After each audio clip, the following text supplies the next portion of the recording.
Oh. Nice. Well, hello everyone. This is the official start of our live stream. Let's make sure everyone got in correctly. Looks like. Restart? Okay. Well, there's just the three of us in Mumble right now. Yeah, we'll do it live. I'm Lucas. I'm the one who will be controlling the camera. This is my homeworld here. We have two more of our blind mind devs in here. That's Andrew, our lead developer. Hi, Andrew. Hello. And Fergoff, our marketer and general icon artist. Whatever you do these days. I think you do a lot of stuff. You've maybe seen him in forums somewhere. Hi, Fergoff. Is my PC supposed to be on fire? Hi, guys. You never know with these alpha games. Okay. Hey, what's my Empire Index? Looks like you were 3, and yeah. I'm playing as Oracle, and I think Oracle's playing as the Reaper, so this should be some confusing. Coordinated. We're having some multiplayer setup issues, but we should be in shortly. I'm gonna start colonizing now. This is my homeworld. I have a fish and a water available here. I don't know if most of you have read the yeah. I don't know if most of you have read the the dev diary, but I'm gonna need to find another food and a level 1 resource in order to level this up. So I'm gonna start colonizing this other food in my system here while I look at the rest of my system. So other than my homeworld, I have a water planet here. It's a nice ice planet. Some nice art by I don't know how to pronounce his name. John Michelson, whatever, something like that. Yep, a fish and a water. It's very nicely matched.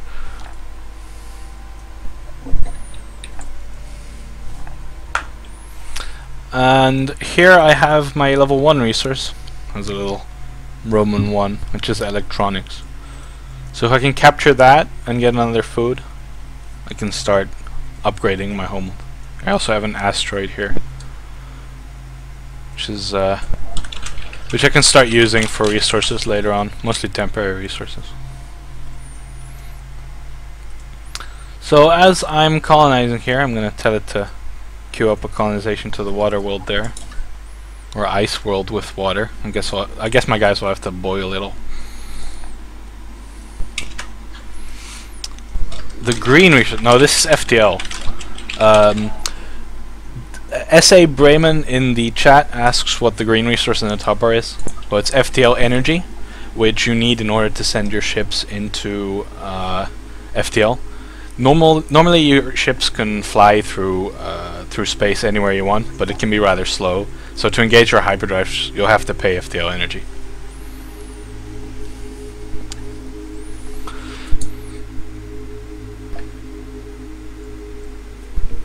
As I'm colonizing here, I'm going to go into my planet management screen. It's a little very sad looking overview of the planet's surface that we haven't quite gotten to work yet, art wise. And I'm going to build a scout. It's going to take me a little while.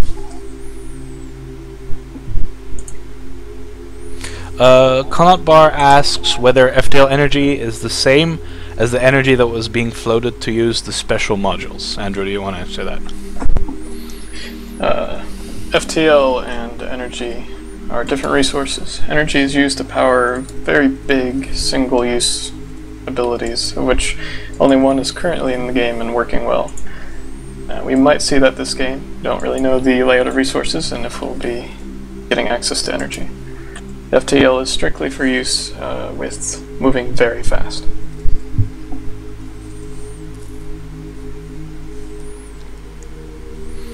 So I'm going to go into my planet, and I see that in order to get this level 1 resource, to level up to level 1 so I can use it, I need to get the food and the water on it, which means there isn't a food left to give to my homeworld. So what I'm going to do is I'm going to go into the buildings menu, and I'm going to build a mega farm to get some food on my homeworld, and I'm going to place it there. The little borders around the tiles is whether that tile is considered developed. So as your population spreads, it start building cities and other buildings, depending on the resources. And you want to build your own buildings on tiles that have infrastructure, because it'll cost less maintenance to do so.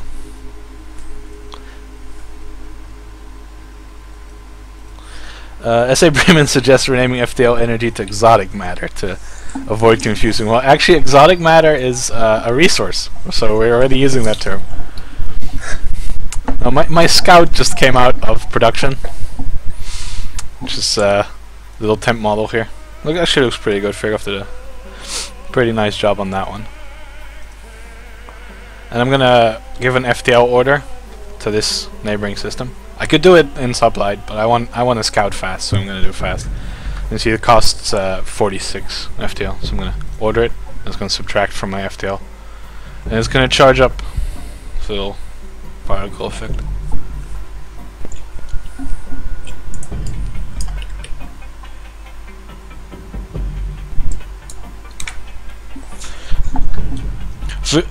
VTSem says that he likes how everything isn't built almost instantly. Well, we can go into how things are built, but first I'm going to export the water and the apples or fruit to this electronics world so I can use it and give it to my home world.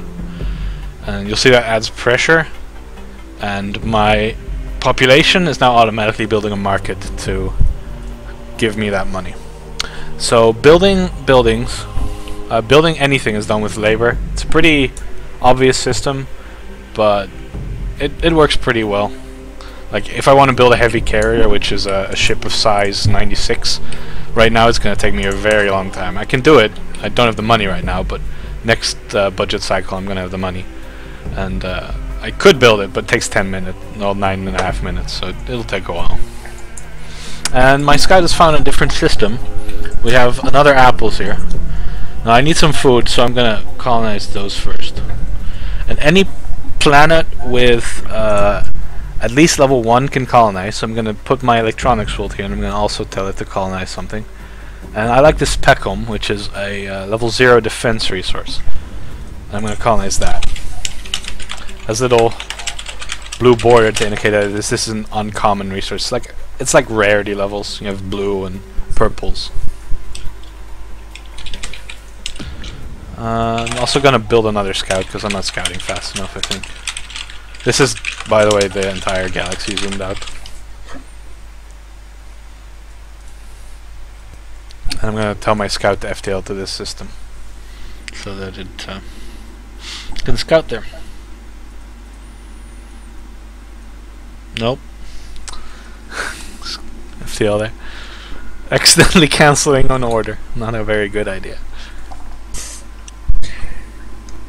Connaught Bauer wants to know if Sublight is still viable early game. It would be viable if you have other uses for your FTL, but if you haven't found something else you'll want to use your FTL on, you will want to expend it early on, because it will regenerate by the time you'll need it later.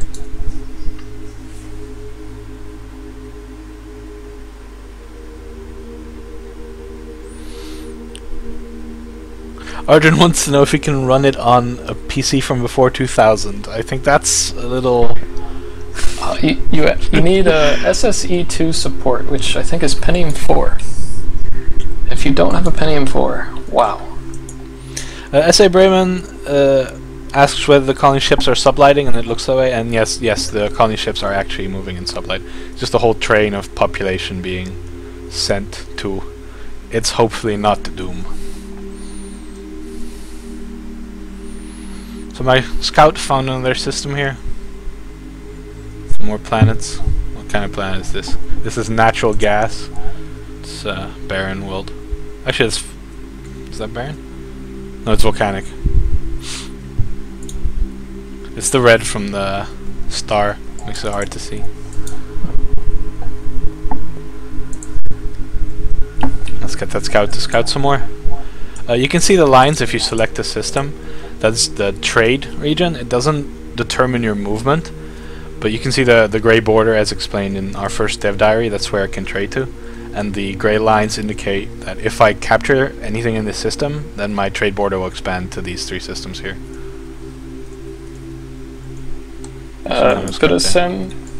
Devstream asks if FTL cost is based per ship or per fleet. It is based on the FTLing ships.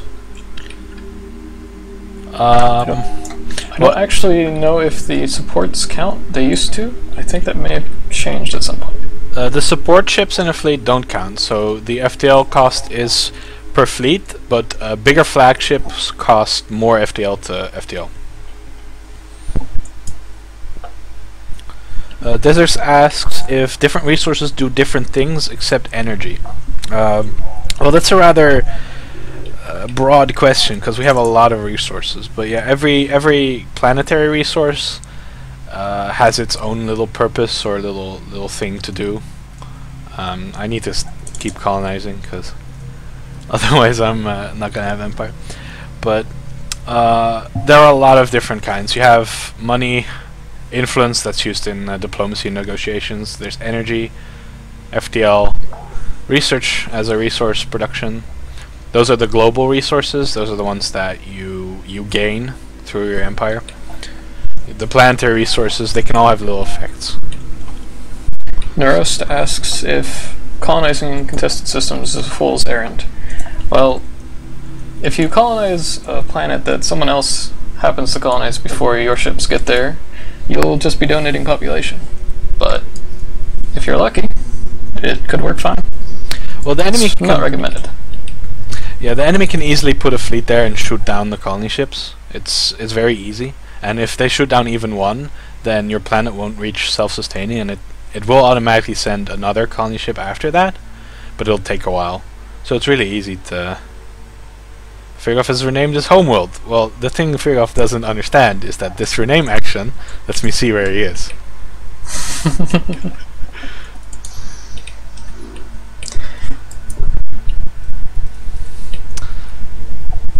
He's doing it quite well. Conabar.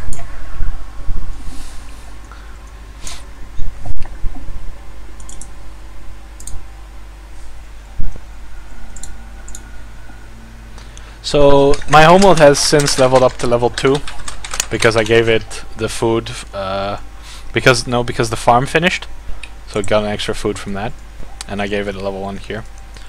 This is rather sad. There's some neutral remnants over here, and they're shooting at my colony ships and they're killing them. So I'm gonna need to build a fleet before I can colonize this. I'm just gonna stop because they're just gonna kill a bunch of colony ships otherwise. Should have looked at where the positioning of them was. Vidisum wants to know if he can see the research tree. Whenever one of us gets into research, we will end up discussing that. We will almost certainly get into that later. Daton Kalendor wants to know if we can blockade trade routes to interrupt the level up mechanic. Andrew, do you want to take that one? Because of how delicate the leveling system can be at times, blockading would be extremely powerful. And until we figure out how to balance the level of devastation with how easy it would be to blockade, we don't have that feature right now. Now, mind you, your empire needs to be contiguous to trade, so you need the trade borders to be okay. So if you manage to capture systems in key positions, you can split up an enemy empire, and that makes it so that they can't trade from one part to the other.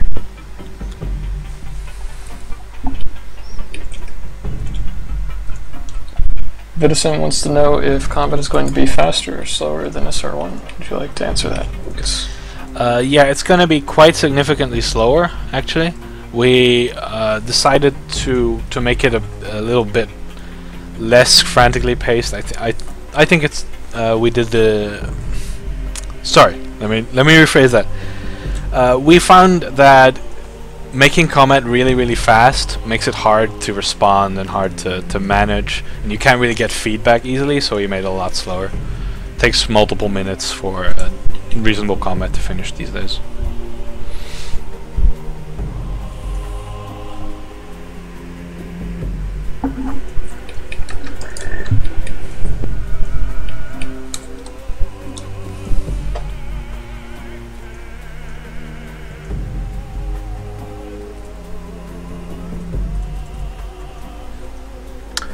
So I have a food and a water left over here.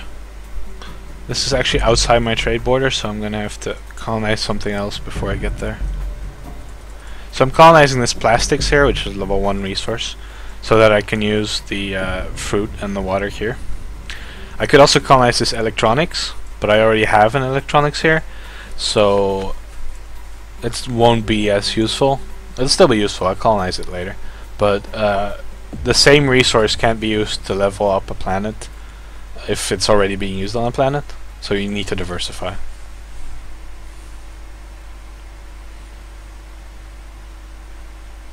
Norost asks, what happens to trading when 2 empires occupy a solar system? Well, if you have a planet in a system, you can trade. So, if 2 empires have planets in the same solar system, they can both trade there, basically.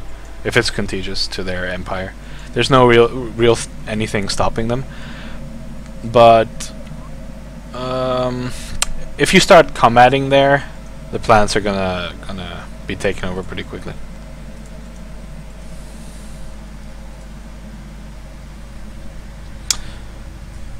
Andrew, do you want to take Death on Calendar's question?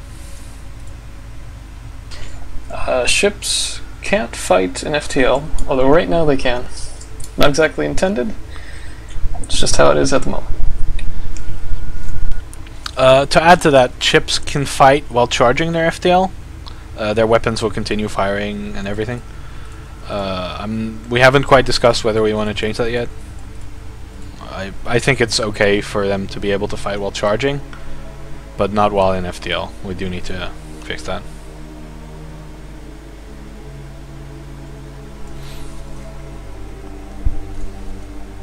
So I'm just taking my time here, colonizing stuff. I just took over this phasite. Most level 1 resources are level 1 resources are mostly the ones that give you incomes. So this plastics here is an influence resource, which means that using it will produce influence for me. Level 0 resources are usually water, foods.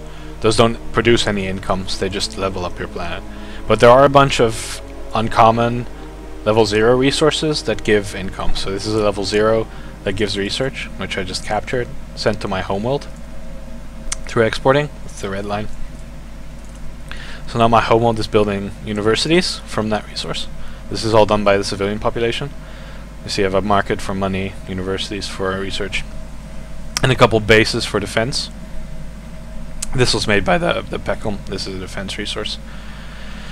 And they'll start producing research now. So you can see +6 per minute, and then progress indicator. Sabrum asks if you're manually arranging trade routes, or if it's done automatically. For the most part, he will be doing this manually. Yeah, it's very simple. You just click a planet, and then you right-click, and you give one of the export or import orders. It's so you'll see once I capture this planet, because right now I have 2 distinct trade borders, but they just merged because I captured the planet to link them here. So I'll take this water, and I want to send it to this plastics to export, and then I'm going to do the same with the fruit. And now you see, as soon as I exported both of those, the plastics will level up. This is a little plus, which means that the resource is not being used. So I can send it to my homeworld, and now my homeworld will have plastics. And I will start building influence buildings as well. Although it only has 9 pressure cap, so I'm importing resources that give me 12 pressure, and I only have 9, so it's going to be produced at lowered efficiency because of that. So I want to level up my homeworld so it gets more pressure cap.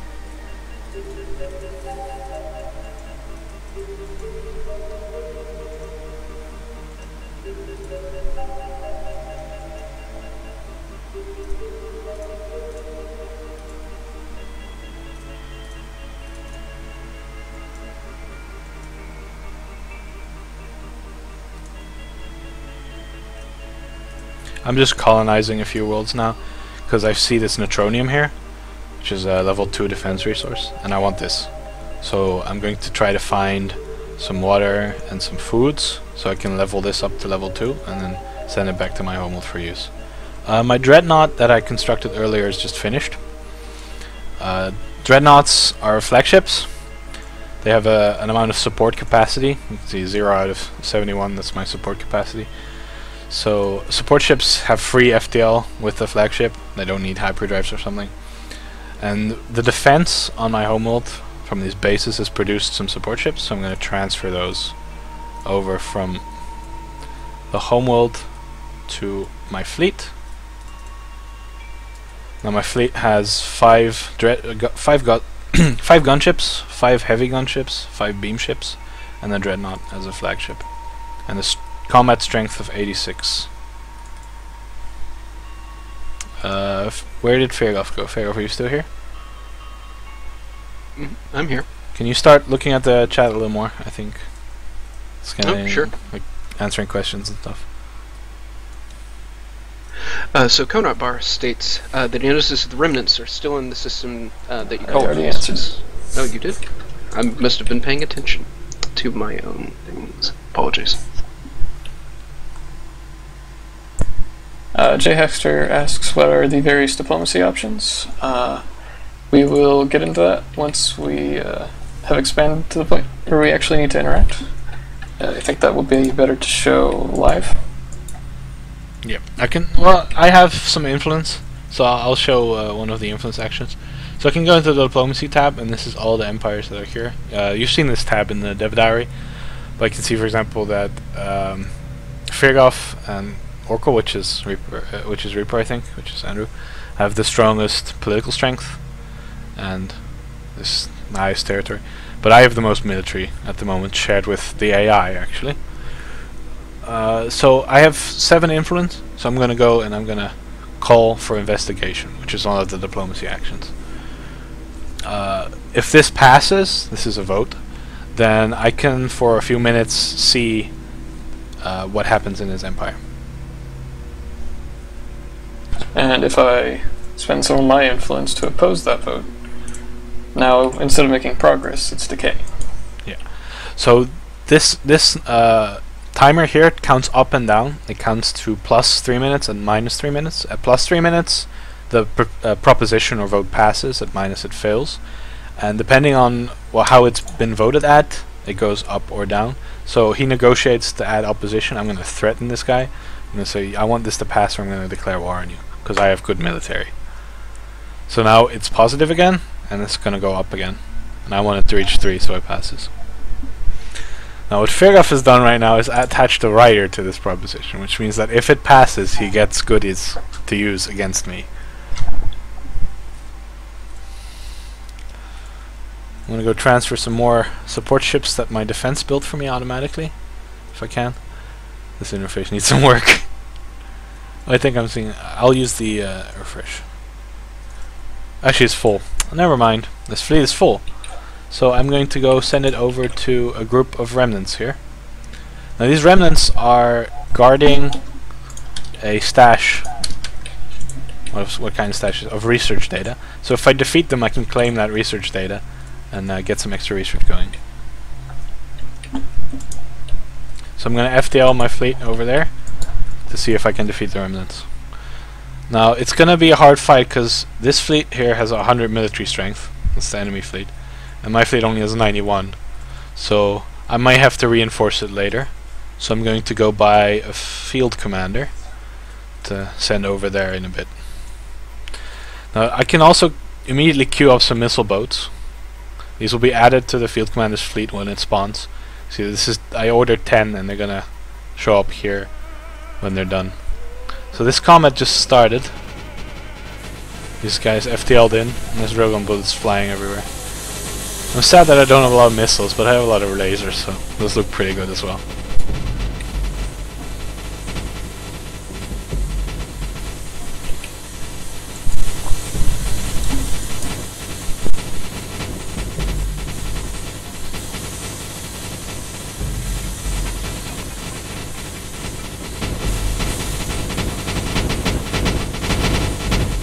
These particle effects are all quite temporary. We still have to do a pass on them, but I think they look decent.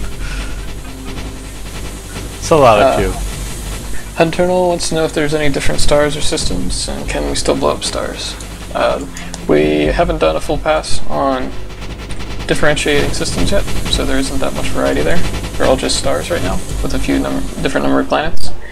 In the future, we'll have a lot more variety there, and stars are destructible, and we'll probably have a light show at the end. Yeah, as you can see, my fleet isn't winning. My fleet has 49 strength left, and they have 51. So I guess it's doing okay, but I'm gonna need to send in reinforcements soon, because I lost quite a few ships here.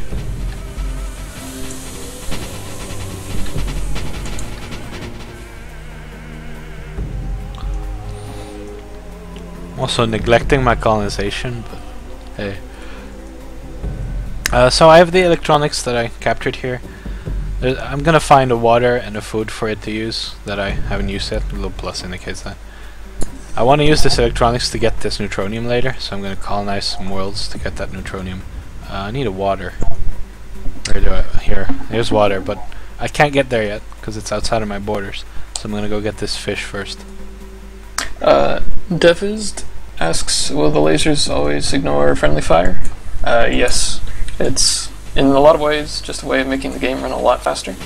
But all weapons ignore friendly targets when considering impacts. Otherwise, they're physically simulated and will hit the first thing that is actually in their way.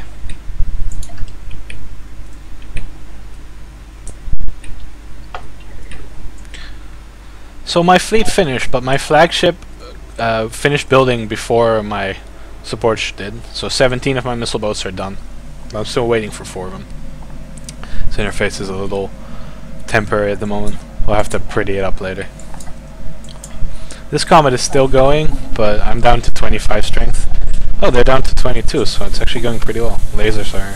I just lost one of my ships. Buddhism asks, is the map going to pretty much remain 2D? It basically has to be 2D, in that systems can't be above or below each other directly, but it can have a lot of height variation, and you can have multiple galaxies that can be very far apart, very high and low compared to each other. So my missile boat's just finished, so I'm gonna FTL this field commander over to help my fleet here. This dreadnought is starting to lose some of its subsystems. You can see that there's a bunch of subsystems or hexes glowing here. Those are damaged.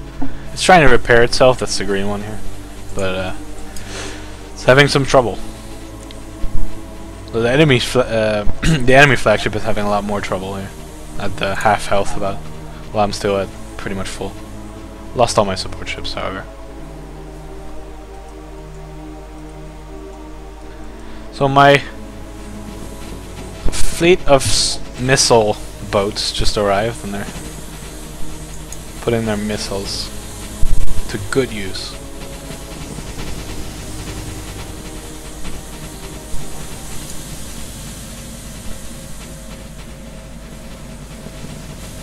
So this should be over soon. And then I can finally access that sweet research data that they've been sitting on.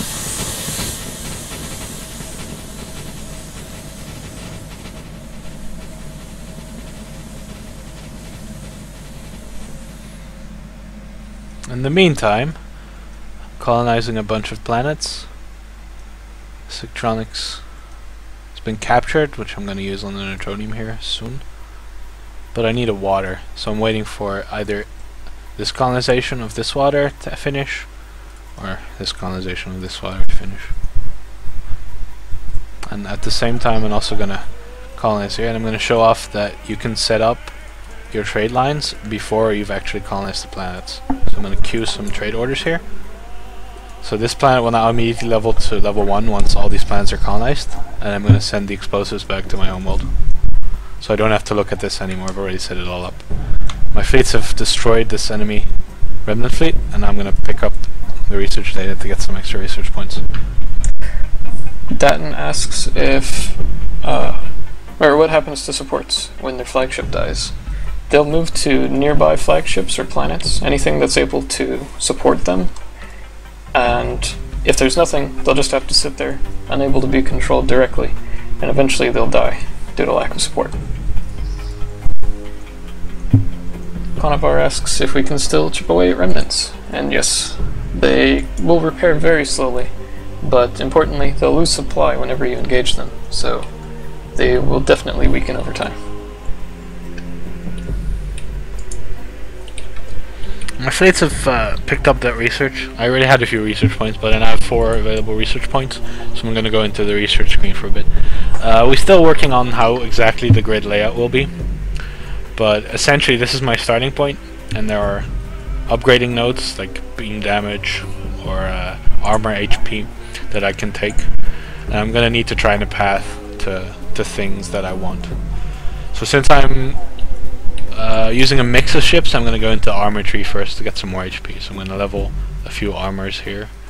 I'm going to take these missile damage here to upgrade my missile boats a little.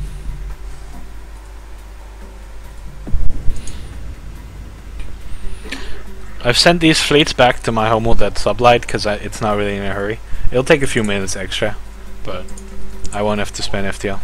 This is not usually a good idea because my FTL is pretty full, so I'm going to send the field commander quickly because it's no use saving FTL if it's at the cap. And I already got a new research point, so I'm going to spend that research point. I'm going to do some railgun upgrades.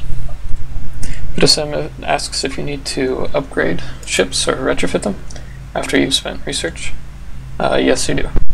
Most of the time you don't have to manually redesign them, they'll automatically update and retrofit where possible. And retrofit will be done for free whenever you're in a friendly system capable of retrofitting. Yeah. There's 2 types of retrofit though in the game. If you upgrade the research of your ships, then if they're in a friendly system, that is, and they're not in combat, they will automatically over time retrofit to their new state. But if you change a design, and I'll show you how design works later on, you'll actually have to manually retrofit to that new design. I'm going to use the quick resupply here. I'm going to refresh support fleet from this system, and it's going to send support automatically over from the planet into my fleet to put it back up to full strength. Now these support ships are all free. These were created by Defense, which is the special resource that creates support ships for you. This has Defense, which I can't direct what it builds. It tries to build the things I've already built myself, but it's basically a way of getting support ships without having to buy them. It's a pretty useful resource.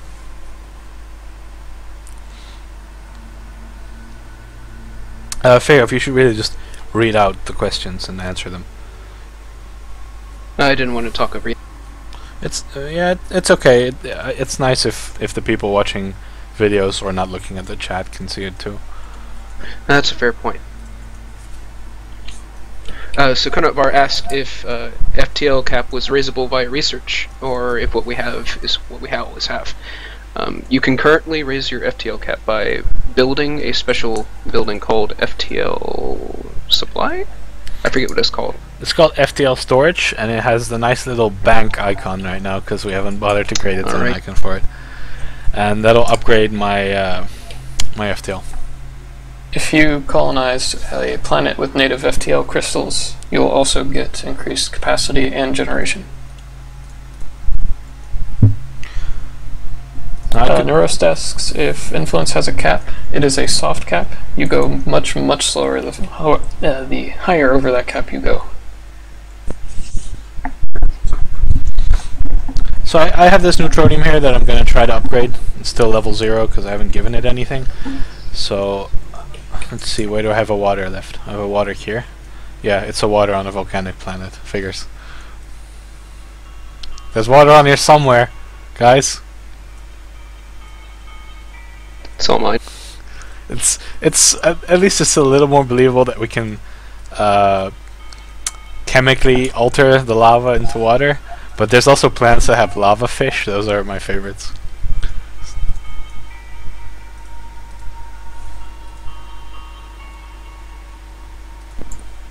So I just upgraded it to level 1, but I'm gonna need to upgrade it to level 2 to get access to this level 2 resource.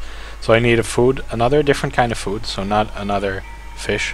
And I need a level 1 resource. So I can find a level 1 resource. I have one spare here. It's an electronics. I'm gonna send there.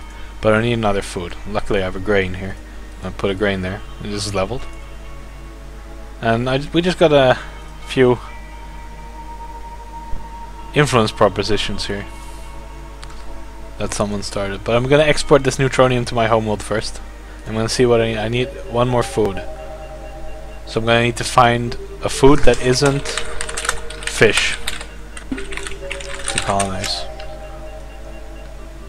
There's an apples here, so I'm gonna colonize the fruit. And I'm gonna queue its export there. So at this planet, once that's colonized, we'll level to level 3. I'm gonna send my fleets out. I'm gonna send them here. At sublight. Yeah, I can just FTL them. There's no point. Yeah, the line is a little bugged. If you FTL a fleet that's not on screen, it'll just go into nowhere.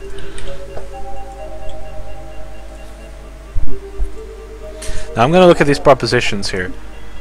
So Oracle, which is Andrew, we really should fix that, is running for Senate leader, which is a vote. Takes a little influence to start, and once you get it, you can have access to more stuff. Right now, the only stuff that you can access is that you can get a game-winning vote, but we're gonna change how the Senate leader works once we get to it.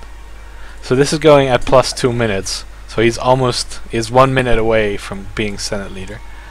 And purple here is trying to investigate me, which means if this passes, he can see what I have for a few minutes. I think it's 10 minutes. Now something has happened here, so yeah, you can chat to other people inside a proposition. You can add notes to a proposition.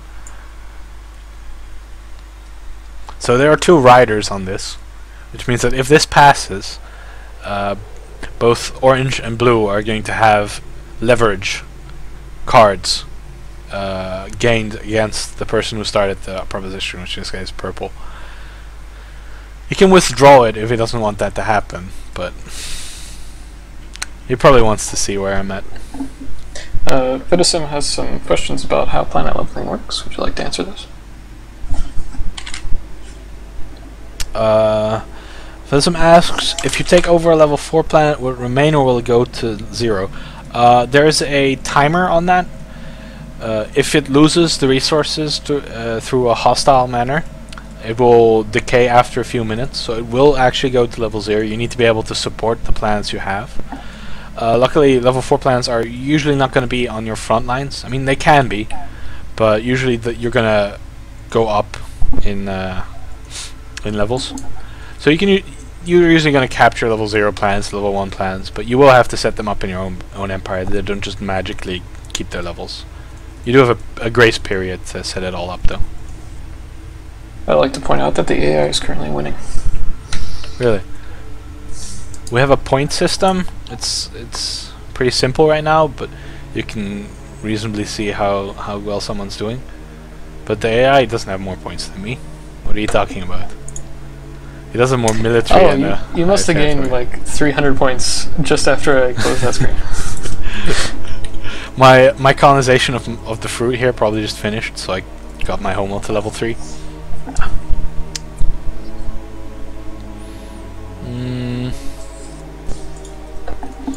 I'm gonna colonize some more stuff. I have a research point available, so I'm gonna grab this one here, which is internal subsystem HP. Let's see, what do I want to get next? I think I'll get some energy so I can show how that works. So I'm gonna use this electronics plant to capture this. I'm gonna need to find the food and the water to level it up. I haven't been very diligent on my scouting, so I'm just gonna set up some shift queue orders to scout all these systems. And I'm gonna build another scout.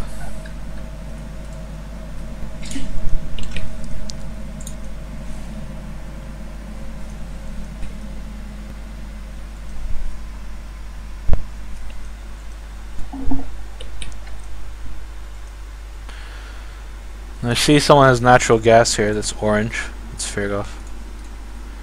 So his empire is over here, but I haven't seen much of it yet. I did during that investigation see this empire. but I've since lost fission because it expired. Vitisum asks, do we have an estimated percent of the game complete? Not really. I don't think it can be summed up in a simple percent. There's a lot left to do, and we'll get as much of it done as we possibly can. My fleets here found more remnants. These are guarding a stash of influential knowledge. I want some influence, because I'm only producing 15% of the galactic influence right now, which means the other people are producing the other 85%. So I'm going to need to find some extra influence, or otherwise they can just start claiming my planets with their massive influence. Their massive throbbing influence.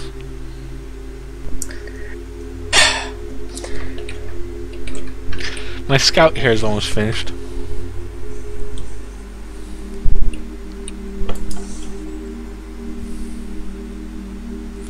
So I'm gonna scout a couple systems on this direction, because I want these systems. Oh, this scout is off here. Oh, this is a nice system. 3 level 1 resources. This is an aluminum, which is level 0 labor resource in the fruit. Ooh, this is gold. This is a epic resource. This is unobtainium. So what unobtainium does is the first thing I export there will be transformed. Like the unobtainium will transform in the first thing that I export there, so I can duplicate any resource I want. And my fleets here are combating these remnants, which is going pretty well. I have some nice research, so should be doing well. This fleet is going to lose on its own though, so this fleet needs to catch up. I think it's a slow dreadnought, so it's going to take a while to get there.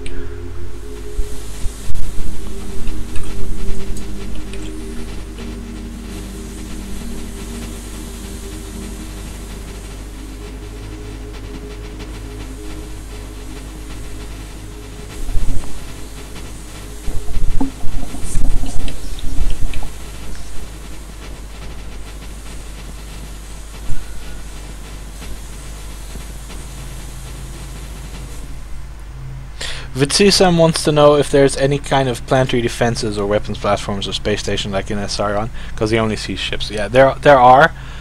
We haven't quite made them individual yet, but there are orbitals you can build. So I'll show you. I'll build a defense platform. Takes a while to build because I don't have a whole lot of labor. I can find labor resources if I want more labor, but it's a little. For example, this supercarbons here is a level 2 labor resource. So if I colonize this, and I upgrade it to level 2 and everything, and I can get a lot of labor. But I'm getting by. I'm mostly relying on defense here, which is producing a lot of defense ships.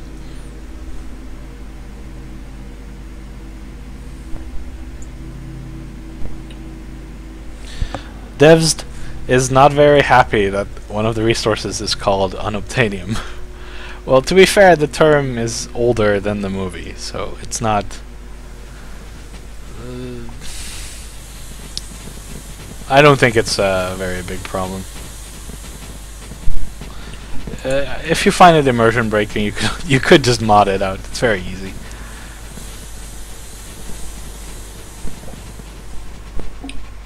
So this is almost done. This remnant here is on its last legs, about to die. There we go. Michael baying that up. And I'm going to pick that up. Oh.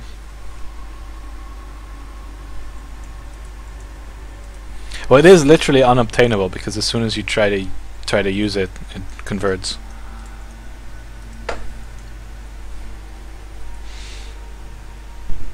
So my defense platform is at 45%.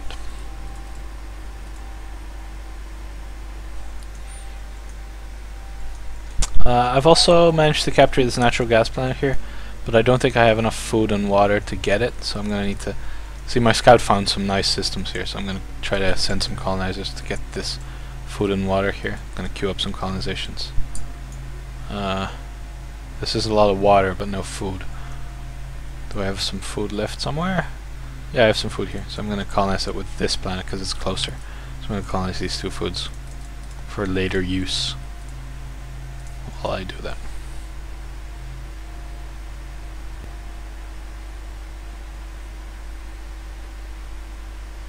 TSM asks about non-combat ships, like mining ships or carriers that will only process materials from said mining ships, that sort of thing.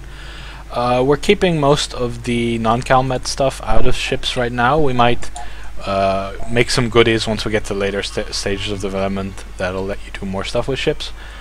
But most of the mining and resource stuff we want to keep focused on planets. For example, if I want to mine this this asteroid here, I would do that from a planet. Like I would tell this planet, go build a mining base here, and it'll eventually convert this asteroid so I can use it. And it'll have a base linked to the planet.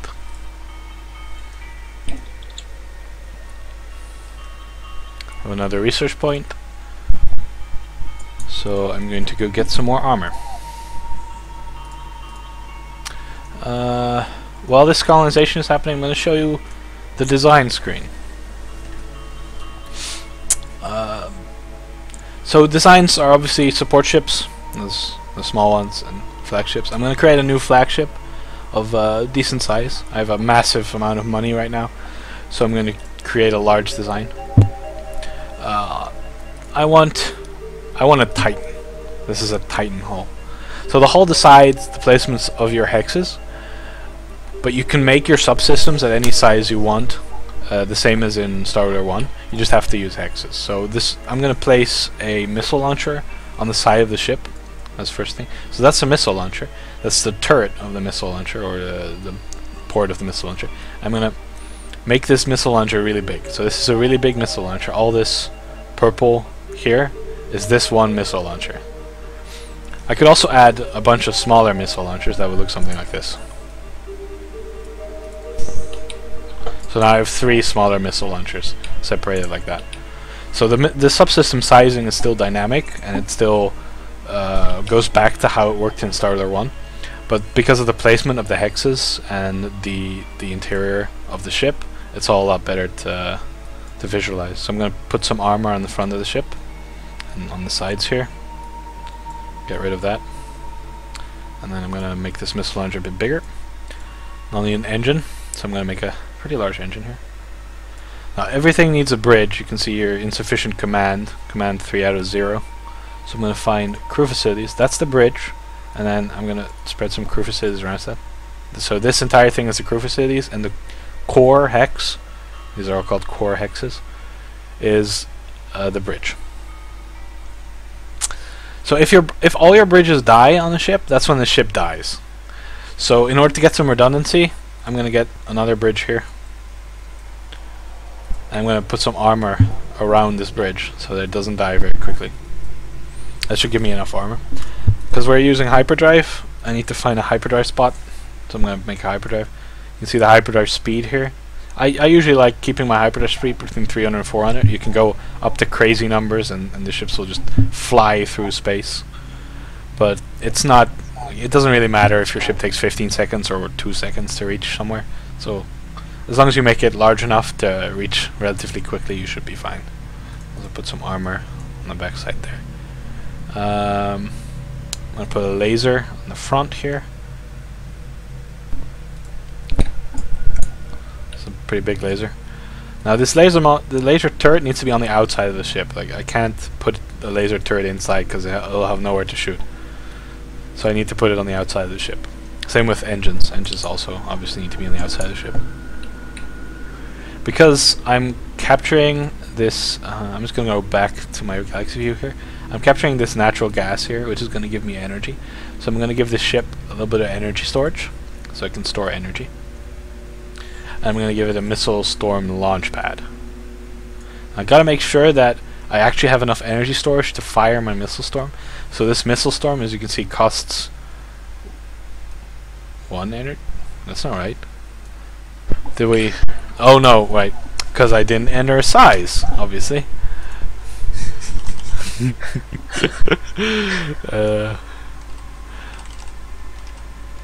Titan. Let's just call it Titan.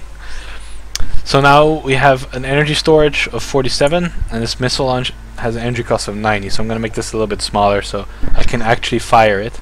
I'm going to get some more energy storage in here, so that yeah, I have an energy capacity of 62 and energy cost of 56. Can you keep checking the chat? Because yeah, there are a few questions. Yeah. Let's see. Is there an upper limit on ship sizes? There is no upper limit, but the bigger the ship gets, the more labor and money it costs. So it gets a little. You have to have the infrastructure to build really big ships.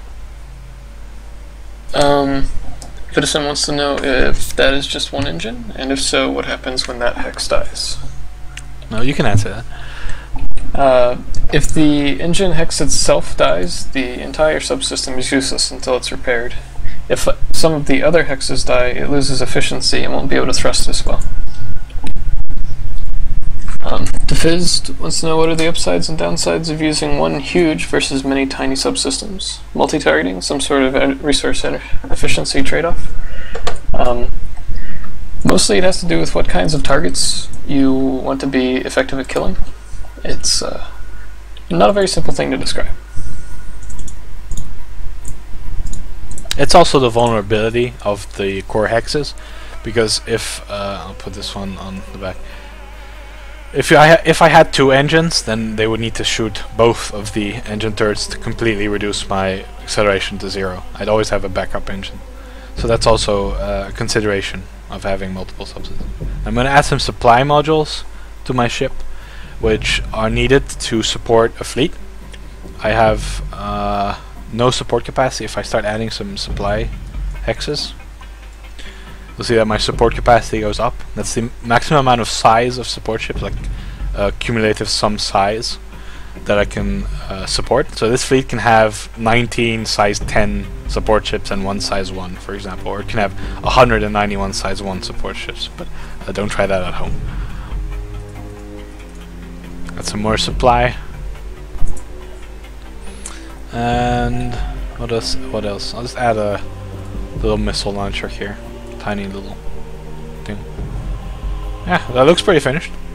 Let's save this thing. I have an energy titan here, which I'm gonna start building for my home. Oh, apparently I lost something. Did the AI capture one of my planets? The AI captured one of my planets. Wow. I didn't think you coded them to do that yet. When you least expect it. So this water was just taken from me by force, which means this level 2 neutronium here no longer has a water, so it's decaying down from level 2 over time. And because this neutronium is no longer providing its resource, my homeworld is now decaying down too. So I'm gonna need to find a water and quick too. Luckily I have a water here, which I'm just gonna send here, and everything's fixed. I hope. That's probably a little visual. At least for now. Yeah, it's a little visual glitch. Yeah, there, it cleared up. I needed to sync. So now my homeworld is saved and it's no longer in massive trouble. So I'm gonna build this energy titan. Since it requires energy, well, that takes a long time. It's gonna take 13 minutes. Might have made it a little bit too big. You just lost one of your scouts to the AI scout. Huh. Do you need some help? Do you need me to ally? So these are 3 fleets and they all have 100 combat strength. So I don't really have fleets to counter that right now. So let me scout where this AI is going. I'm just gonna queue a large path of scouting. Fiddism asks if trade is instant or if an actual ship is moving the resources. Trade between planets is instantaneous. It would be mind-bogglingly difficult to manage if we made it time delay.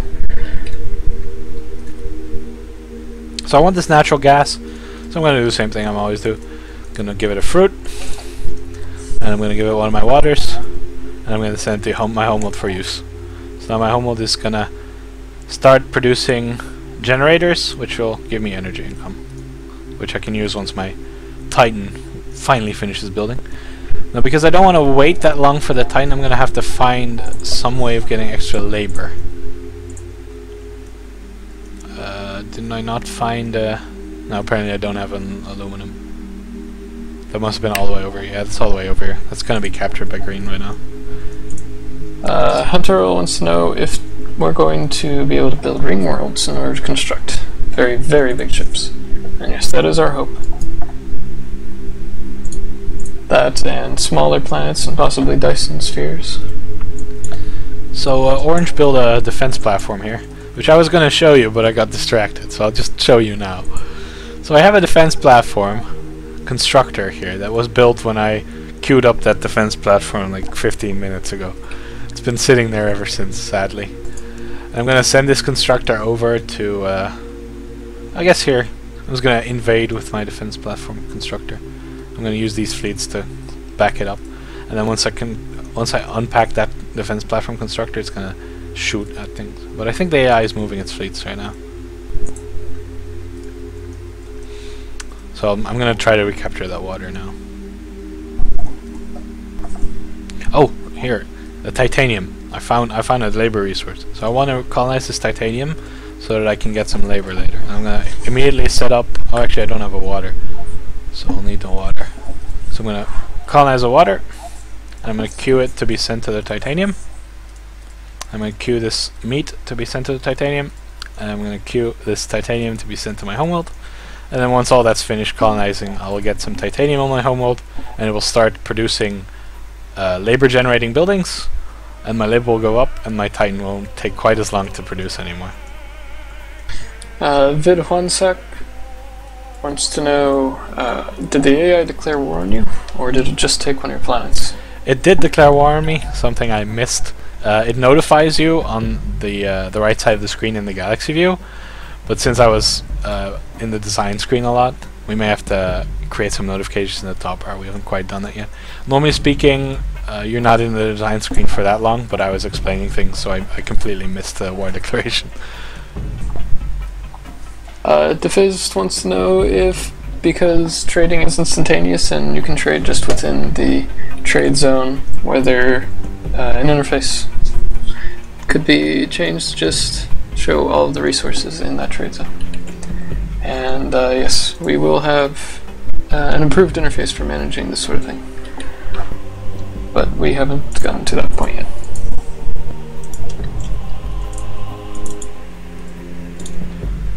So I'm kind of cut off from the rest of the galaxy because orange is here and green is here.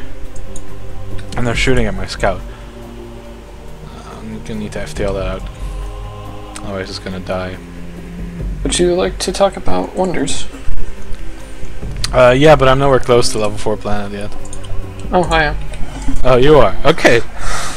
That's interesting. So I just got a notification that Blue has built a wonder. Now, if you get a planet to level 4, because of the amount of effort required to get a level 4 planet, you get to choose a wonder, which is exactly what it sounds like. There can only be one of these in the galaxy. And there's a decent list of wonders to choose from, and they all do really special things. So this one is a transistential relocator, which is a wonder that can be used every 15 minutes to teleport all your ships in the entire galaxy to one particular system. So he's going to be able to invade out of nowhere, basically. Yeah, the wonders are pretty much endgame toys right now. They take a long while to set up. Which system does the AI own that you'd like me to invade? Well, the AI stole my water in Clo. Okay. CLO. So I'm gonna keep looking here to see what happens. Yep, just give me a second. Gotta finish building out this fleet and then we'll use it. Okay. Let's see how my home is. So this is still not fully colonized because I haven't gotten this water yet. This water is still being colonized by these colony ships here. So once this water is colonized, then this will enable. So I'm still stuck at 4 labor, so this is still ticking away slowly. I'm gonna queue up some heavy gunships and some beam ships and some missile boats for it too, so I can start building those. I'm about to... Okay, so this is a system that... Yeah, I'm looking at it. So he's gonna use his wonder. This might look a little silly because he is a client and things aren't quite done that way. It looked pretty good. It was decent. It's basically a teleportation. So his fleets just all teleport here, which includes his scouts. It has some drawbacks using this thing. It teleports every fleet you have into the system.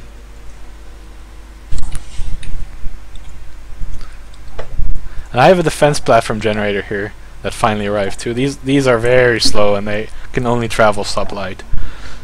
So it takes a while to construct these, to get these to where you want them. So once it's arrived, so he's now been FTLing. He's FTLing his fleets over, and I'm gonna investigate him because I want to see what he's doing. So once this passes in a few minutes, I'll be able to see what he's doing. Normally he'd oppose it, but we want to show you some combat.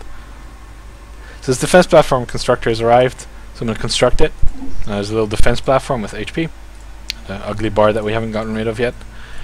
And this is going to shoot at enemy fleets that enter the system.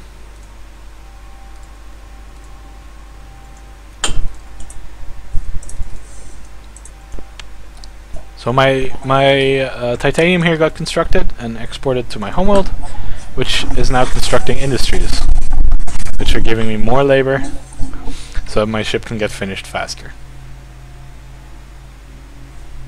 Have you discussed the supply mechanics yet? The what mechanics? The supply mechanics for fleets? No, we have not discussed the supply mechanics yet. Do you want to discuss those?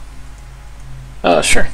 So, fleets have supply, which represents roughly how much armament capability they have left to actually fight and capture planets.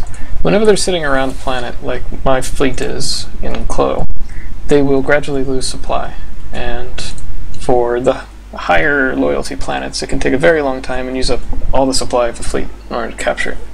Once you run out, you can't take the planet anymore. It also has the side effect of reducing the efficiency of your weapons in combat. So, when you're completely out of supply, you'll do about half as much damage per second as you normally would. You can only regenerate supply in a friendly system that isn't currently being contested. This leads to a lot of back and forth in combat. Yeah, so you see his supply draining because he's trying to capture this planet. Now I can't see the loyalty drop because it's towards him, but you can see that the number, yeah, there we go. The number here is the amount of loyalty that the planet has. While you're sieging a planet, besieging basically a planet, you're basically trying to convince its leaders that no help is coming, and you're completely.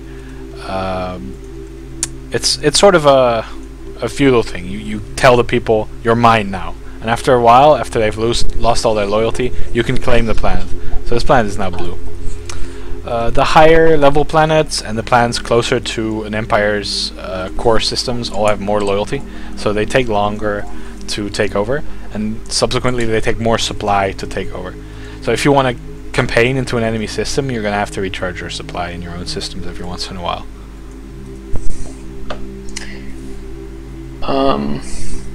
Defez wants to know if you can send things that can only travel at sublight speeds to systems before you can see the systems. And yes, you can issue a move order to any system from anywhere, and it just takes longer if it's farther away. So I'll show you. I can sublight these two little fleets here, and I'm going to send them to bother the AI and help my blue ally to take them out. Vodasem wants to know if there's ways to prevent someone from using FTL. Right now, no, but we do plan to have some form of FTL interdiction. And probably normal space interdiction for that matter. Saberman wants to know, do carriers have internal fighters, or are they just represented by having lots of supply? Right now, just that they have lots of supply. We do want to have some strike craft in the future, but we haven't gotten to that yet.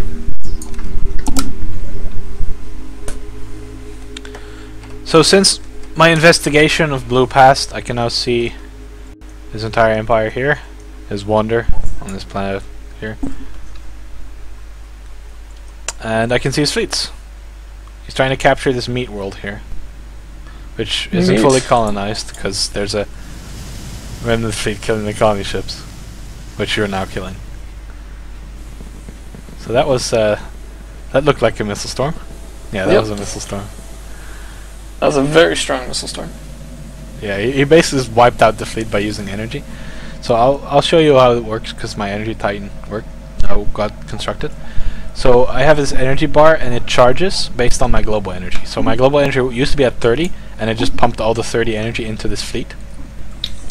But I only have a generation of 18 per minute, so I'm going to need to wait for this to fill up. And the more energy a flagship is storing, the more efficient the ships in the fleet become, also the support ships as well. So you can basically overcharge your fleets that way. And you can also expend the energy that the fleet is storing in order to activate abilities. Right now Missile Storm is the only one we have. And I'll FTL this fleet over once it's filled up. You see that the defense that this planet has been producing, because this has neutronium and it has a pecom, so it has 13 defense. So it's producing a lot of defense ships, and it started producing ships that on other planets that have been transferring to other planets as well. So this entire system is very well defended right now. And Blue has just put out some propositions here to annex some planets that he wants, which costs influence, and it can be opposed by other people. So Orange has done some bribing here, attached a rider. Unfortunately for the AI, it has no idea that I did that. I'm just picking on it. The cloth monster wants to know where you can buy this. You can't buy it yet, we're still working on it. We're aiming for the end of the year sometime, but we don't have a date yet. We will definitely be making it clear how you can buy this in the future. Just watch our site, starruler2.com. So I have this big energy Titan fleet, and I'm gonna FTL it over to the enemy system. I'm gonna try to find one of the AI's fleets to kill, but have you killed all of their fleets yet?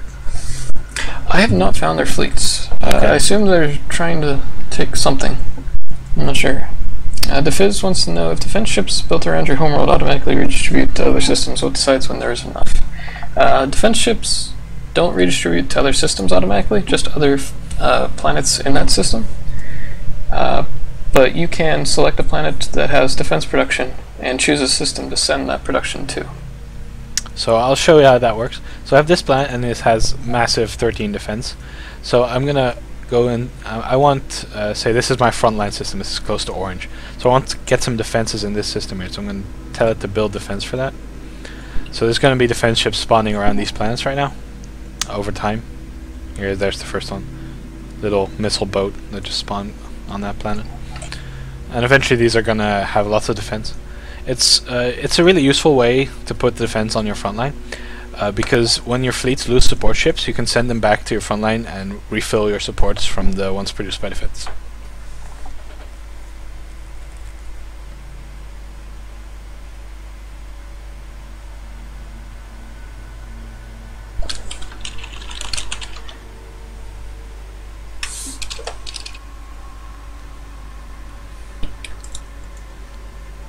So my energy titan has arrived in this system, which is the first hop that I was going to do.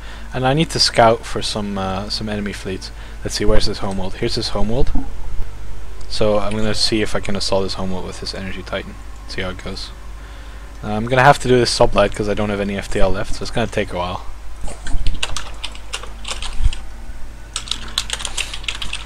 I'm gonna in the meantime I'm going to fill out some of my trade.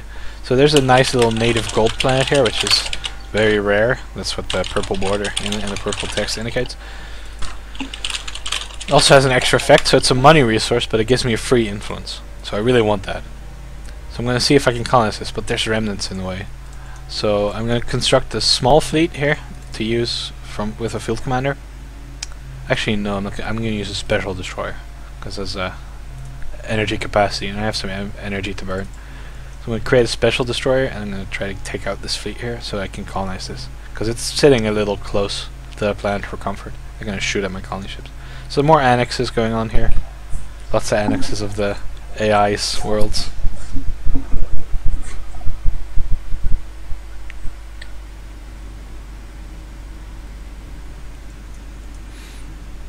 So there's actually an AI fleet here, which is a dreadnought with 100 combat strength. So my dreadnought here, I don't know why this field commander is going back. That must have been a little glitch. So I'm going to FTL my ships on top of it. I'm going to fight it. Although I think it might be trying to leave. Yeah. The AI is trying to leave with its ship. Yeah. So I'll just keep going into its homeworld. I wonder where its fleets are. It should really have some fleets. I mean, it sieged your planet out, didn't it? Yeah, it had about 3 fleets there. The AI is still... Oh, they're there. Where there? Oh, that's all our fleets. So there's a whole bunch of fleets that just entered this system. So I'm gonna gonna divert this energy titan to help here, and so I'm gonna FTL it from its current position into that system to see if I can. So this energy titan has a combat strength of 1.9k, which is boosted by the energy, and these all have very little, so I can probably take these with my energy titan. Once it and I'm coming in to support. Okay. So we should have a decent combat going on. Yeah. They're killing my dreadnought right now with all their fleets. Vitasem wants to know if, Crabcakes wants to know if fleets composed of larger ships will ever come into play, and yes, they will. We aren't spending too much time in the design screen right now. We're kind of busy focusing on everything else. But you can make very, very large ships and compose your fleets only of that. So I think they have the little bug with traveling out of system. There's a little bug right now where the AI is a little dumb. So sometimes this fleet wants to be closer, and these fleets want to be further away. So this is just chasing them out of the system. It's a little throwback to a little bug in SR1, but maybe they're just leaving. I actually don't know. They could just be leaving. I think they had a fleet that was too low in supply or something, and so they abandoned ship. They'll probably come back if we stay here. SA Bremen asks if support ships are customizable as well. Yeah, I'll show you. They're definitely customizable. They're smaller blueprints. For example, missile boats look like this. They're less hexes to work with, and they're usually smaller size. This is a size 2 support ship. But they're customizable in the same way. You have a more limited list of subsystems to work with right now. But you can fully customize these. You can make them bigger as well. So really late game, just like in SR1, how the ships got a lot bigger. Strikecraft as well. Your ships are eventually going to get a lot bigger. And I think this is our first server crash of the evening, since I'm pretty sure this weirdness is actually being caused by a desync. So I'm going to restart the server right now. I'm still trying to figure out what's happening with some of these crashes. We've eliminated a lot of them, but sometimes, you know, these things happen. So I'm going to load an autosave on the server in order to resume this game. Live development in action. Yeah. Host. Autosave. So the autosave has just been loaded, and I'm going to have to quit out of this and then reconnect from a different instance.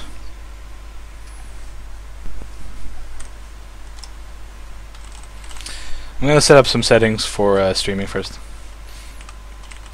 to make it a little smoother, and I'm going to connect. We don't have a multiplayer lobby implemented yet, so it's going to go through the console, and I'm pretty sure it was 2. So I just reconnected to the save game from before the crash, and we're still fighting here. This energy titan hasn't arrived yet, because you know when the ship started floating out of the system, that was because of a desync bug. So I'm going to send my actual thing back now, and now we can see the actual combat, not the bugged out desync. Vitasem wants to know how long we're going to stream. We don't know. We were targeting maybe 2 hours. Yeah, it depends on how this game goes. We've shown a lot of the game right now. Actually, we've shown them stuff a lot faster than I thought we would. Should be okay. So my energy titan just arrived, and it's trying to chase that fleet. But I don't want to chase that. I'm gonna fire my missile storm, which costs me a lot of energy. Bam. So there's my missile storm. There's a whole bunch of missiles, and this fleet just dies, and they retarget. Cost me a lot of energy, but I basically just instantly blew up one of his fleets. So that was a pretty decent fight. And Blue's fleets are coming in right now. I'm killing these little tiny fleets, but his main force is still separated. So this is good for me.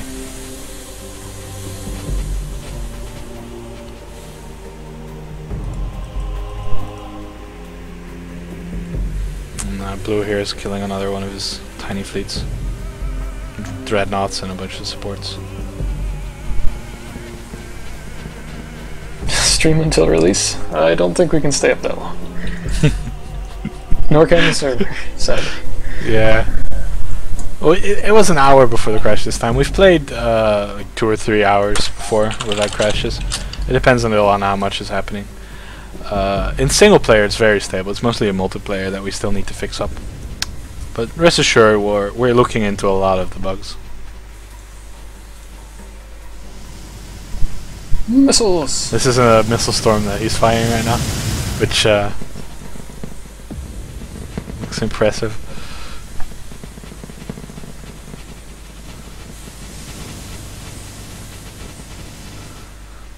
Oh, they have more. Yeah, they have more fleets. So you can see this ship here. There's a lot of damage stuff, but its bridge is still in a relatively unscathed area, so it's going to take a while to kill. You can see the individual hex HP if you hover over it. So you might notice that ships don't recharge energy in combat, or pretty much all the time. Besides combat, I think they can charge. They have to be in your system. They have to be in your systems. Okay, yeah, your systems, not in combat. There's one of the wonders lets you recharge anywhere, as well as resupply anywhere. We don't have the resupply anywhere wonder yet, but No, sorry. yeah. Things Basically. develop so fast sometimes. Yeah, it's planned. So. Hunter now wants to ask if we still design utility ships. We've moved a lot of the utility out of the ships because we feel like those should be their own mechanics, but we are considering letting you do more stuff with ships. We just haven't quite figured out how we want to balance the different mechanics yet, because if utility gets to be done by ships a lot, then it becomes kind of iffy. Like in Solar 1 there were a lot of situations where your entire economy could start running on refinery platforms and ships, and while that's fun, it's a little hard to balance, so we're still considering our options there.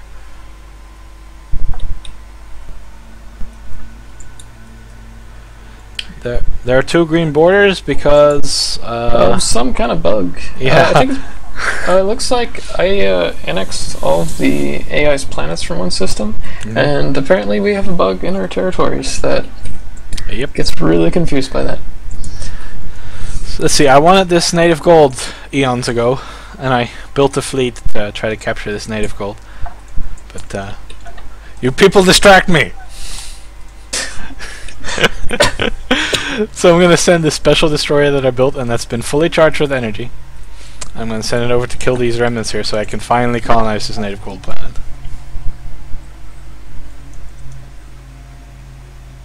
And this comet has gone rather favorably for us. So I think we just killed the entire armada of the AI. Let's look at its points. No, it still has the most military. That's interesting. So it must have some more ships hidden somewhere. It does have more ships hidden somewhere. How does it still have the most? I don't know. I think there's a bunch of fleets incoming right now, but let me cheat and look at the server. Yeah, it has a bunch of fleets, but it has a bunch of dreadnoughts left that it's trying to send over. It doesn't really understand that it has to group up yet. So it has about 5 fleets, and it's sending 2 over that are en route right now. Diffused asks if there will be energy powers for defensive purposes, and yes, there will be.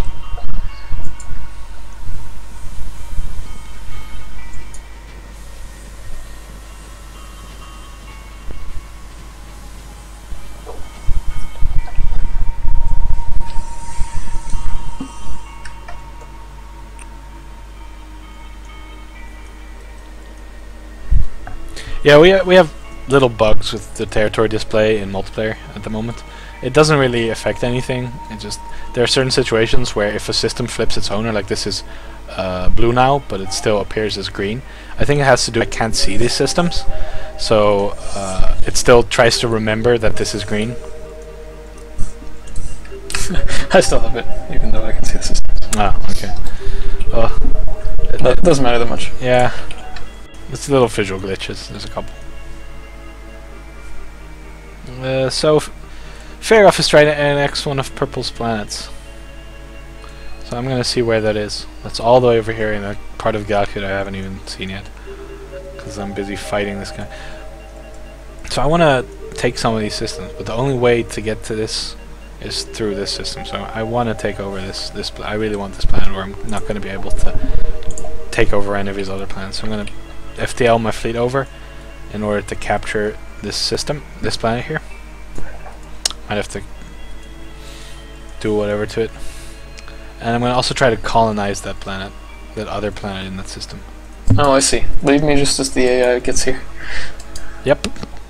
You're on your own now, buddy.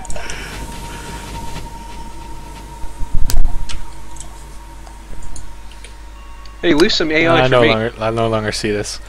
I don't have an investigate on you at the moment. Should figure out if you should send some ships to Zenalda. I'm gonna investigate them again. I want to see what he's doing. I don't want to let him win. Let's see. How's my score? I have 5,000 points. The AI is 4.4 thousand points. Blue is doing really well. We'll try hard during our Devstream. So I have my fleet here sitting on this system. So this planet has 2 loyalty, and my fleet still has a good amount of supply left. But the supply is going to drain, and the loyalty is going to go down, and eventually, when the loyalty is at 0, I can take over the planet. In the meantime, I'm going to build another one of those energy titans. Now, my special destroyer is taking care of this fight. Too bad I was too late to see it, so I couldn't activate my missile storm, but you've seen the missile storm right now. So, Purple just negotiated to oppose this proposition, because he doesn't want this planet annexed. But Blue does want it to happen. So there's some shenanigans going on here.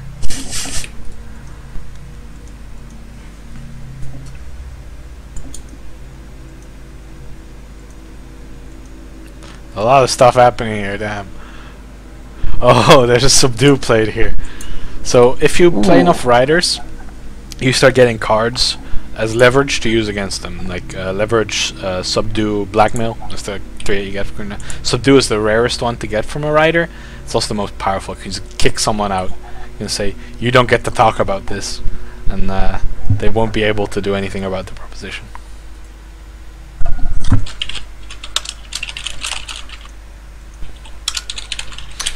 So this is at 1 loyalty, and this has lost 5k supply since the last time I checked. It's going to need to recharge that soonish. Is the server still there? Yep, server's still there. I wonder why one of my fleets is going. Maybe his people need him. Oh no, that's the AI. Probably gave a stupid order. Let's see. I want to get this, so I'm going to go and colonize that. And then I'm going to colonize some stuff to actually use it. So I want water, and I want another food. So I'm going to have to get that fish there, and I'm going to set it up beforehand so I don't have to do anything with it. Now, I don't have to put everything back to my homeworld, but because my homeworld is the highest level planet I have, it's the easiest to get pressure cap on here, so you can produce all these things pretty well. I could also set up secondary planets to produce things for me, but because I want to eventually get a wonder once I get to level 4, I like sending things to my homeworld. So my investigative blue finished again, so I can now actually start. I also want this water.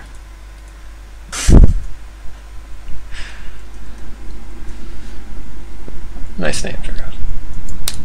Thank you. The Fizz says that Missile Storm makes it look like combat will heavily favor micromanagement. Energy's gameplay focus is micromanagement, so it definitely benefits from it. One thing you need to understand about that is that just charging your fleets up with energy means that they'll be more effective. So when you use the Missile Storm, you're actually losing some overcharge on your fleets because you're using up the energy. So you don't necessarily want to use it right away. You can choose a good time to use it if you want, but not having enough micromanagement time to use it doesn't necessarily lose you all the benefits of energy.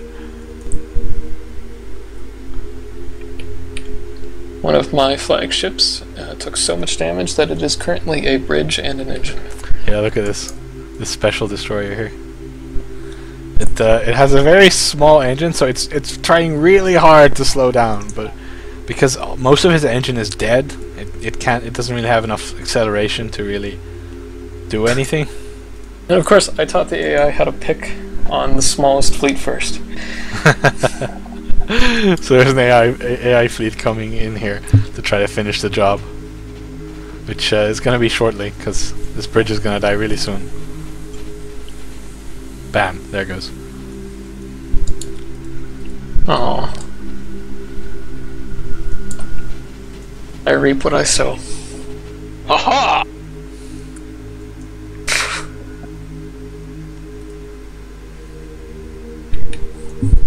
Loser zone? Just saw that now. Yeah. Wow. Did you play 4 blackmails on me? So you can see I'm way over my influence cap, so my percentage of my generation keep going down and down and down. So I can store this much, but it's not efficient because I'm giving up a lot of production by doing that. So if I start spending my influence and actually doing things in the Galactic Senate, then my influence generation is going to go up again instead of hoarding it. Yeah, you can rename planets. It costs 1 influence, but it sends everyone a notification of the rename.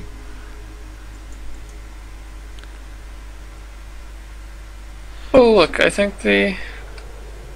So I completely it's forgot trying to that I flee. was conquering this planet. So this has been sitting at 0 loyalty for a while, so I'm going to claim it now. But someone shut down the colony ships that were trying to colonize this, so it's at 0.9 population. So I'm going to need to send over more population to actually get it self-sufficient and started. So I'm going to continue colonizing, and I'm going to send off over some more people, so I can actually start using that planet. In the meantime, how's this going? Yeah, it's going pretty well. Still waiting for this water to be colonized.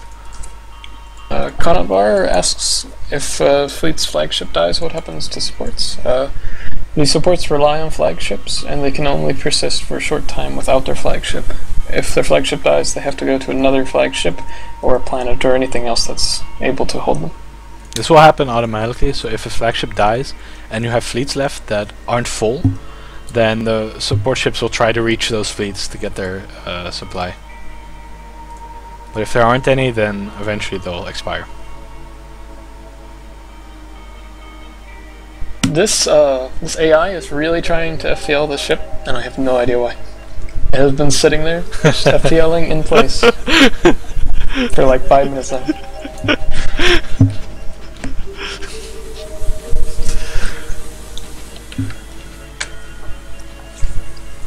Yeah, what Desik says is true.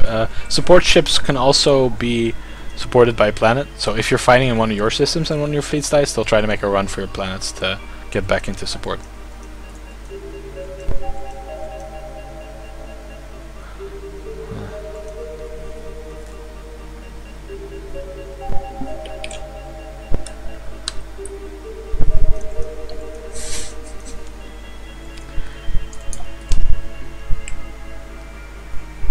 So I'm gonna try to run for Senate leader now, because I have influence to burn. Oh, do I have the influence to burn? Oh, so apparently someone doesn't want me to be Senate leader, because he is the Senate leader right now. Like this icon here, this terrible icon. So he's currently the Senate leader, but he doesn't want me to become the Senate leader. So this vote is down -5, so it's gonna tick down, and I'm gonna just put in a. I could negotiate a lot to get this up again, but I don't think it's worth it.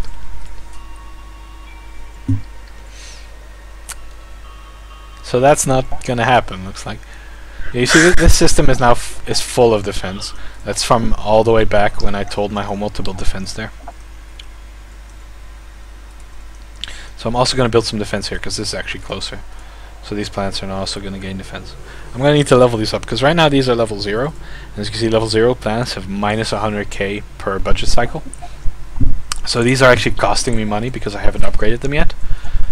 But I haven't started finding food and water for them yet, so I'm going to start colonizing some stuff to get those up. But I'm rather limited, because I'm in this tiny little part of the galaxy, and I have these big empires that are all trying to vie for this space. So I'm pretty well screwed.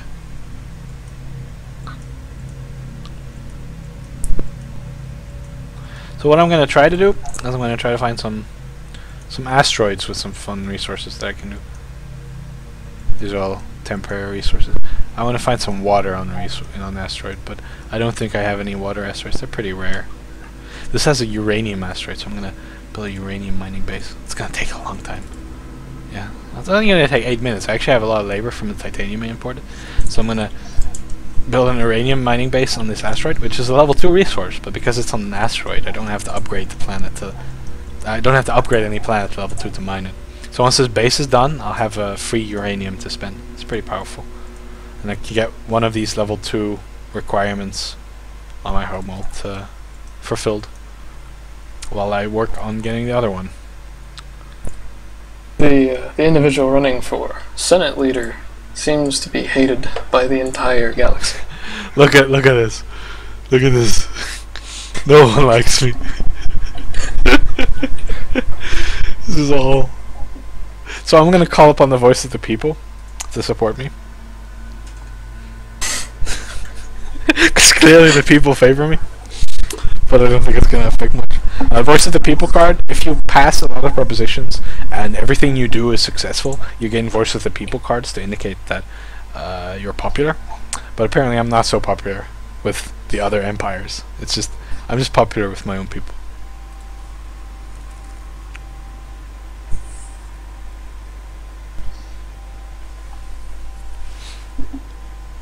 Daton asks if they're going to be orbital platforms that provide low-level resources like food and water later in the tech tree. Well, they're actually not orbitals. There are buildings on planets, and actually that's a good idea. I completely forgot about that. So I'm going to build on this planet.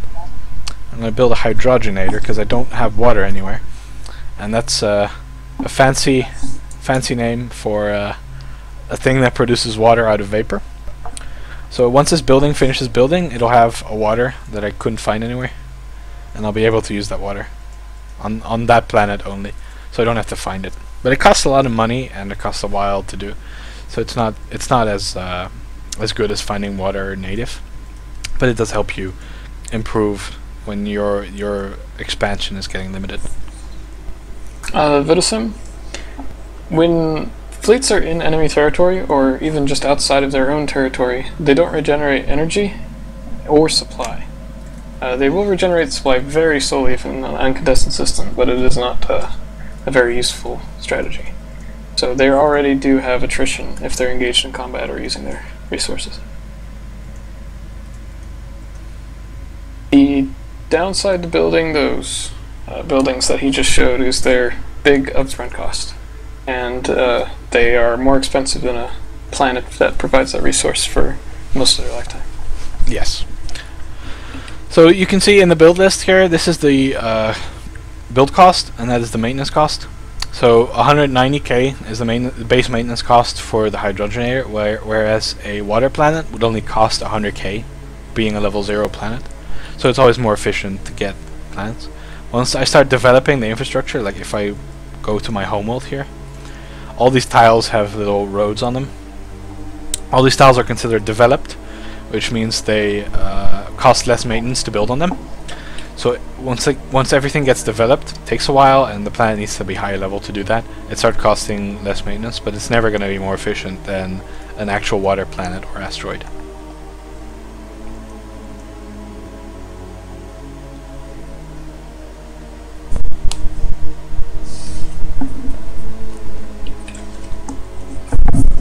Loser zone shall be mine. I think we've probably shown pretty much everything we can show for the moment. Let's see, we've shown a bunch of diplomacy. We've shown the research. This is small research tree that we're currently using in our alpha. We're gonna probably redo lots of parts of this, but it's pretty indicative of what it's gonna feel like in the end. We've shown a little of the design screen, made a blueprint here. We also have the wiki tab, which I haven't shown yet, which is basically an in-game wiki. This is sourced from an actual MediaWiki online wiki that people can edit. Uses a special BB code system. It's probably not useful for many of you, but it means that there's going to be a lot of information accessible from right here in the game. Vidison wants to know how moddable the game will be. Pretty much every single component of the game you've seen is actually written in mod code rather than engine code. So, very. Yes, you can change how anything works, everything and anything. There are very small things that are written in the engine for performance things, for performance concerns, but they're always overridable using scripts. There's nothing that the engine requires you to do. A lot of the scripting does require you to be able to program. We have data files for things like subsystems and more trivial components that tie into the systems, but a lot of the script code will require you to edit it. You could make the game you could remove planets from the game with no problem. They're all in script code.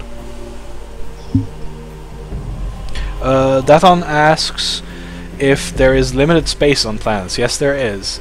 If I go into my homeworld, this is all of the space on the homeworld. So if I start building a lot of buildings here, and this is all civilian infrastructure, so if I start filling up the entire planet, eventually I'm going to run out of tiles. Planets have different sizes, so this planet, for example, has a lot fewer tiles. You can't see it as well because it expands the view, but I can build a lot less on this. So you have to find... This is a really big planet here, but it's just a natural gas, so it's not that useful. But I could choose to start sending resources here instead of to my homeworld, and then get this really big planet leveled up to use all its tiles. Vedisum asks if we have an offline version of the wiki. Yeah, the game will have an offline cache of the wiki available. Vedisum asks if we are going to do Steam Early Access, and we probably will. We can't know when or if that will happen. That is, of course, up to Steam. And there's actually an enemy AI fleet invading my very well-defended system here. Am I... Yeah, I'm still... Dejixerd asks any ETA on release? Sometime late this year. That is our goal. So this was a really bad decision on the AI's part, because this is an extremely well-defended planet. He also asks if we have randomly generated planets, universe, etc. Yes, this entire map was generated procedurally. We intend to have multiple different scripts to procedural generation, just like map types. Star Wars 1 had these as well. Currently we just have this simple spiral-ish galaxy. It looks more spirally in bigger maps, but we are going to have lots of different types eventually. We'll probably also have some static maps available.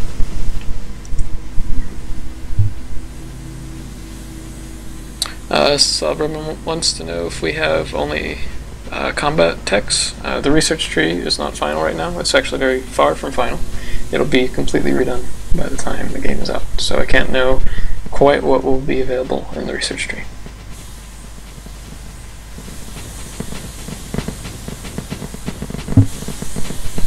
Jixerd, or however you want me to pronounce that. You're welcome.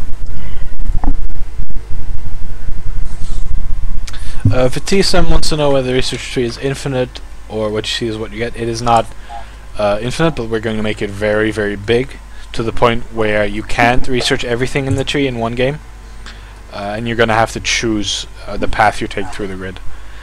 We didn't make it infinite because it's very hard to create a balanced and fun tree to work in. For example, there's going to be these bigger nodes that do special things that you're going to want to go through. And if we set them up manually, it becomes a lot more interesting to what you can do with it.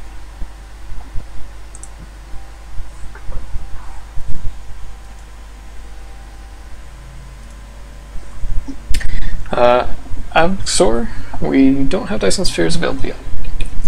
And I don't know if we'd want to spoil that anyway.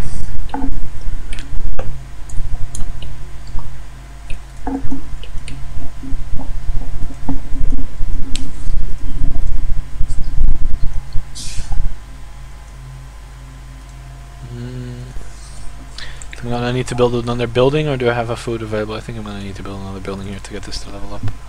So I'm gonna build a farm here too. It's kind of inefficient to start building things, but because I have no space to expand to, I'm gonna have to build quite a few things. Let's see if it has anything in his homeworld. Let's just FTL these fleets over. See if I can find... I don't have enough FTL yet. See, this costs 130, and I only have 90, so I'm gonna wait a little bit and I'm gonna FTL it over. Actually, his fleet is here trying to invade. I think that's gonna try and invade my system again, but he doesn't realize how well defended that system is. Vidisem asks, how big of a galaxy can you make, and is there a ship cap? We don't know what a cap is, so we just let you make the numbers bigger.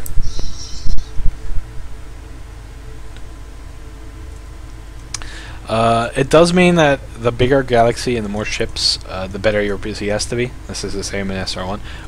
It's fairly optimized, so you can have into the thousands pretty much on modern PCs, anything. But especially if you start making the galaxy bigger, you're going to have to figure out what your limit is.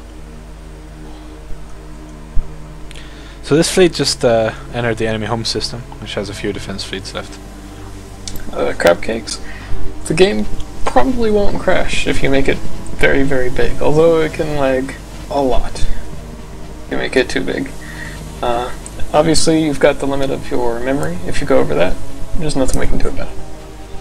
Luckily, this is a 64-bit game, so you can just stick more RAM or download more RAM, and you'll have a bigger game. It's very efficient in memory uses right now. I'm not sure how much exactly it's using. I can look it up.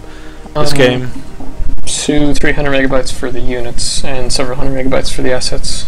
So you can have a lot of units. Let's see, this is running in the bug. The server is currently using 350 megabytes.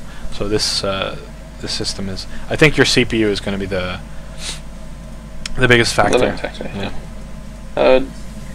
Asks, what platforms will be supported on release? Windows and Linux on PC.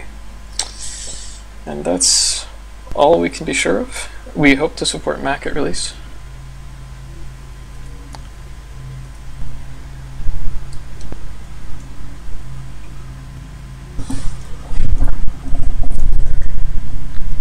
Neurost asks, can you make solar system sized ships or galaxy sized ships? Hypothetically, there's a bit more practical limits in Starler 2 than Star Ruler.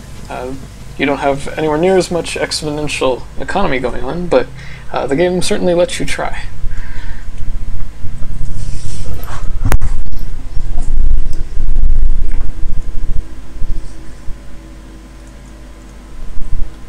What kind of asteroid is this?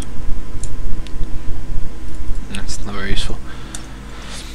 Defizzed, very, very large ships have very, very large range.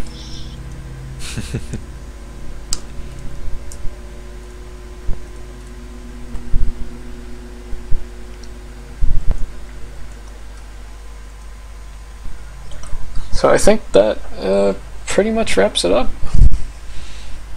Yeah, we've showed most of what we can show. We're gonna keep working on it. Maybe do more streams later when we have more things to show.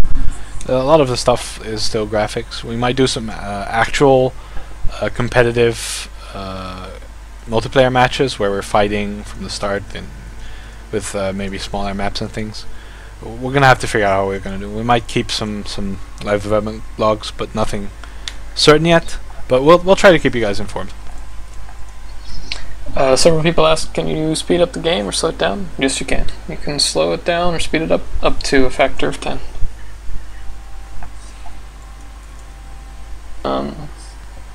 Someone wants to know if you can raid enemy trade lanes. the economic mechanics of the game make that a little bit too effective. If we can figure out a way of making it not as totally destructive, then yes, but for now, no. See you, Orko.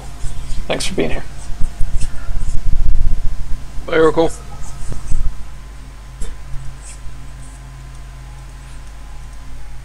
So yeah, that's it. Thanks everyone for tuning in. We'll keep you guys posted. And, could you zoom out and see the whole galaxy just as we end here? yeah. Oh wait, I do actually have cheats on. Good. So I'm gonna cheat on some CL, and this is the entire galaxy so far. Purple here. Green, this is the AI, which actually did pretty well, but not as well as Andrew's blue here.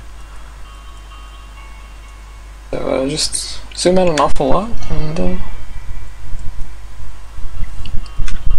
This is a decent sized galaxy at 90 systems, if I remember correctly.